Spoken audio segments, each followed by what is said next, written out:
alaikum ẹ̀yin tèmi ṣàlàfíà lẹ́wà gẹ́gẹ́ bí èmi ọ̀pọ̀n by two ṣe wà lẹ́ni. Thank you for joining me. ẹ̀yin tẹ́ bá wish láti gbọ́ nǹkan tí mo sọ tẹ́lẹ̀ gbọ́ Yorùbá ẹ jọ̀ọ́ ẹ translate ẹ̀. Thank you so much. ẹ̀yin tèmi ṣàlàfíà lẹ́wà. I chose to do this in my language because mo fẹ́ kó dé àwọn locals yẹn fún awareness. Mo tó bá yẹ pé first time nìyí tẹ́ ń join mi, mo ti ṣe fídíò púpọ̀ tó jọmọ́rú ọ̀rọ̀ tí mo ń sọ yìí. Eléyìí bíi like updates àbí ká wá ránra wa létí ni.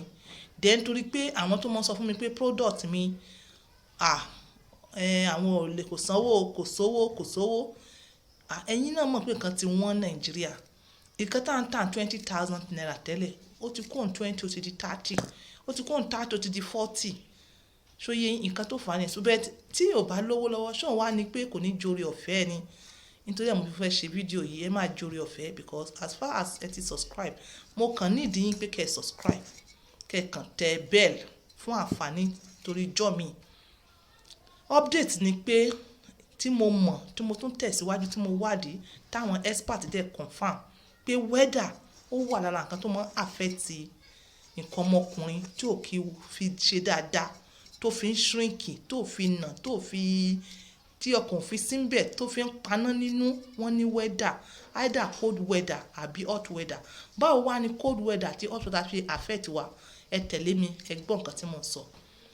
Ibi tó tutù gidi gan kìí ṣe bí Nàìjíríà mi sọ̀rọ̀ Nàìjíríà bí ìlú àwọn ìbò tó mọ́ tutù tó mọ́ níyè òtútù yìí ẹ̀yin ò mọ̀ pé àwọn míì inú yín sọ pé ọwọ́ wọn block, àwọn míì sọ fún mi pé ẹsẹ̀ wọn block, àwọn míì sọ fún mi pé ẹ̀yìn àwọn block.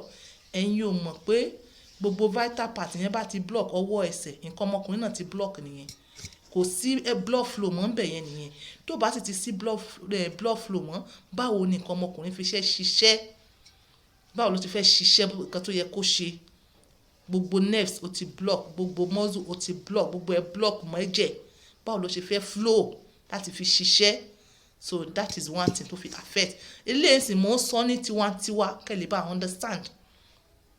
Ibi ilẹ̀ tó tutù nìyẹn. Ibi ilẹ̀ tó wá gbóná tílẹ̀ bá ti gbóná bí cornut yẹn kí ló mọ̀ ṣe? Inflammation ló ń cause fọkùnrin. Ó máa ń jẹ́ kọkùnrin lose libido. Bó ṣe affect ọkùnrin nìyẹn. La fi sọ wípé weather number one ó tún affect nǹkan ọmọkùnrin. Tọ́pìkì yóò ní tán a máa ṣí wá lọ́yọ̀ kọ̀ọ̀kan ẹ̀dẹ̀ a máa take care from there. Ìwọ tó bá dàbí pé wà ní cold weather kọ́ òtútù place yẹn torí pé nǹkan ọmọkùnrin ò ṣe dáadáa. Perhaps this is one of the things that affected you. Ìwọ náà tó wà nílẹ̀ tí ooru mú ó lè jẹ́ wípé bó ṣe lose libido ẹ̀ tó fi wá shrink bóyá ooru burúkú tó affect especially bí àwọn bí Nigeria bí Sokoto bí irú àwọn central Nigeria. Ṣe understand? Then two ó ní ìyàwó ọkùnrin tó ń ṣe bí obìnrin ìyàwó rẹ̀ ń jọ̀ra òun náà ń jọ̀ra ẹ̀ ń jẹ yeast ẹ̀ ń jẹ mayonnaise sáà ń jẹ gbogbo ẹran ọ̀rá yẹn ló ń jẹ papọ̀ mọ́ra wọn wọ́n ti ìyàwó rẹ̀ ò ṣe exercise ìwọ náà ṣe exercise ìyàwó rẹ̀ sanra ìwọ náà níkùn ìyàwó rẹ̀ mu minerals ìwọ náà mu minerals ẹni ṣebí sugar ṣe bára nídìí sugar ṣé irú sugar tẹ nídìí nìyẹn. Tó bá jẹ balanced diet it is okay for you. Sugar tó wà lára diet tó ń jẹ yẹn is okay for your body as a man. Ní ìsìn kí a máa sars ọkùnrin register ara rẹ̀ níbi workout àbí ìwọ gan lè mọ̀ ṣe fún rẹ̀. Tó bá ṣe ìyàwó ẹ̀ náà máa emulate ẹ̀ gbogbo okùn tó ti jọ̀wọ́ lọ yẹn ó máa balance up. Ta ló sọ fún ẹ bóbìnrin bá sanra kó sanra láti ibà kó sanra débi tó fẹ̀ yẹn obìnrin ó sì ṣe ìbálòpọ̀. Ìwọ ọkùnrin tó bá sanra díẹ̀ ò ní lè ṣe kankan ó ti di erectile dysfunction. Tó bá máa fi dé middle bá ìyàwó máa sọ pé ìyàwó ló mọ̀ bú ẹ ni ó ti máa gbàgbé pé ẹjọ́ jọ̀rá yẹn ni. A sọ fún yín pé ìṣètò fún máa jẹran ẹ máa mí ìṣẹ̀pẹ̀lẹ̀ ẹyin díẹ̀. Ta ló sọ fún yín pé ẹyin bad? Ẹyin cholesterol tó wà nínú ẹyin is one of the good cholesterol tẹ́ ẹ need. Mo sọ fún yín pé body fúnra rẹ̀ ó ń build up cholesterol ó ní cholesterol in form of steroid ẹ má bínú ẹ̀yin yẹn like this afẹ́fẹ́ ẹnu ẹyin ń gbà mí. Thank you for it God. Steroids in form of cholesterol in form of testosterone estrogen àti one other one again ṣóyé yín. So ẹyin is not a bad cholesterol.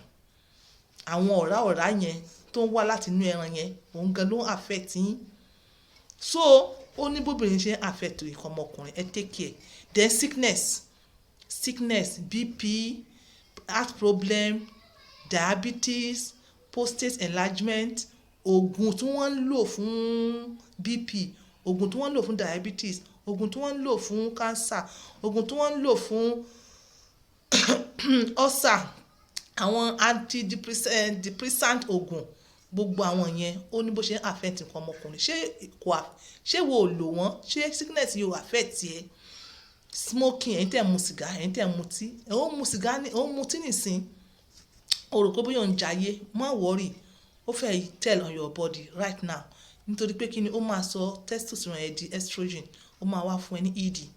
Then ẹ̀yin ò mọ̀ pé sìgá náà ó ń kill nerves, tó bá kill nerves tán ó máa lọ pa gbogbo reproductive ara, kò bá ṣe, mo believe you understand. Ṣé o bá oníjẹ̀díjẹ̀dí, ṣé o ti take care jẹ̀díjẹ̀dí rẹ̀? Jẹ̀díjẹ̀dí náà ó wà lára kan tó ń pa ọkùnrin. Jẹ̀díjẹ̀dí is a kind of infections, ẹ ní láti take care. Apart from jẹ̀díjẹ̀dí infections, àwọn other infections ńkọ́ bíi gonorrhea àti other STDs, ṣé o ní? Tó bá ti ní take care rẹ̀, tó bá fẹ́ wà on point. So in absence of all this, weather is okay. Ìyàwó ẹ kò control ẹ dípò tí ó wá di jọ̀kọ̀tọ̀ kalẹ̀lẹ̀ tó jẹ́ pé gbogbo nǹkan ló ń jẹ, o exercise, kò sí sickness kankan whatsoever, o dẹ̀ lògùn kankan, kò sí jẹ̀díjẹ̀dí, kò sí infection, síbẹ̀síbẹ̀ náà ó wà okay. Ìwọ tèmi má worry, just get your water. Omi o ní láti máa mu enough water. O ní láti máa jẹ fresh fruit. Nínú fresh fruit yẹn àlàáfíà wà ń bẹ, testosterone alágbára wà ń bẹ, vitamin C wà ń bẹ, vitamin A wà ń bẹ, zinc and magnesium ó pack into those fresh fruits. Ìwọ tèmi ó wá need just one thing, that is gloves lasting at night. Sọ sẹ́nu mẹ́ta. O lè máa ṣe léyìí kan like daily, tó bá di àárín kan wàá mọ̀ bóyá kò ṣe ní 2 days in a week or 3 days in a week, but o need omi. But ẹ gbọ́ àlàyé mi, that is to say gbogbo nǹkan tí mo kálẹ̀ síwájú yẹn tó o bá ti experience ní ẹ̀bẹ̀, tó bá ti experience any of this, o ní láti pe on point by 2. On point by 2 báyìí kàsà báyìí àwòdì, èmi on point by 2 máa wá gbé láti di gbòǹgbò tí gbòǹgbò pẹ̀lú ògo Ọlọ́run á kọrin ọpẹ́. A ṣe kí ni? A kọrin ọpẹ́. So ẹ̀yin tí tèmi nílẹ̀ wa, Ọlọ́run bless Africa. Ní tiwantiwa, Ọlọ́run bless Africa. Nǹkan yọ̀ kan ni mo pè fún yín, gloves. Ẹ tún wá lè tẹ̀síwájú. A ní nǹkan tí wọ́n ń pè ní honey goat wheat. Ẹ tọ̀nà ẹ̀ sí dry leaf ní ẹ tọ̀nà ẹ̀ sí padà ẹ mọ̀ fi mògì. A ní nǹkan tí wọ́n ń pè ní bark of your imbi tree.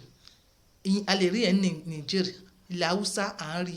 Ẹ tọ̀nà ẹ̀ sí powder ẹ máa fi mògì. A ní nǹkan tí wọ́n ń pè ní macarot, ẹ tọ̀nà ẹ̀ sí powder ẹ máa fi mògì. Gbogbo nǹkan tí mo pè yìí gbogbo ẹ̀ ló lórúkọ ní Yorùbá. Ẹ tọ̀nà ẹ̀ sí powder ẹ máa fi mògì. Ẹ wá àwọn tó mọ̀ lọ. Lílẹ̀ ńlẹ̀ bíbá mo sọ̀rọ̀ gbẹ̀ngbẹ̀ng. So yẹn mo sọ àwọn oríṣiríṣi root náà. Ẹ lè tọ́ sínú omi kẹ́ máa fi mú, ẹ wádìí and you have it. Simply, that is to say tí o bá ní gbogbo problem tí mo sọ yìí. This is on point by 2 using my words for this. Bye for now.